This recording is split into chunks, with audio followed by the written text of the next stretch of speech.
the real world, we tend to work with messy data that we cannot trust at first sight.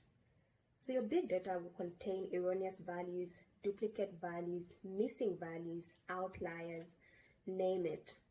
And this is usually caused by human error at the point of entry perhaps, disparate systems. So you have data coming from different systems that have different requirements and different data structures. And then at the point of joining, all hell breaks loose. That's what creates some of these data quality issues. You also think of changing requirements as businesses evolves.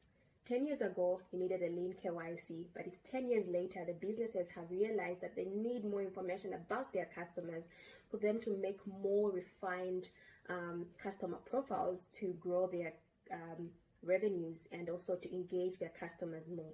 So data from 10 years ago will have missing values compared to the data that is being collected now. So think of all those things and think of how else in your environment, cases when you've had data quality issues, where your data has been incomplete, where your data has been garbage, and how you've approached that problem. So EDA helps you identify and solve various ways of conducting EDA. You can use Excel for smaller data sets, but as a data scientist, you find yourself working with big data sets, and statistical programming languages such as Python or R or existing BI tools may be more appropriate. With a focus on Python, Pandas library provides extremely useful functions for EDA.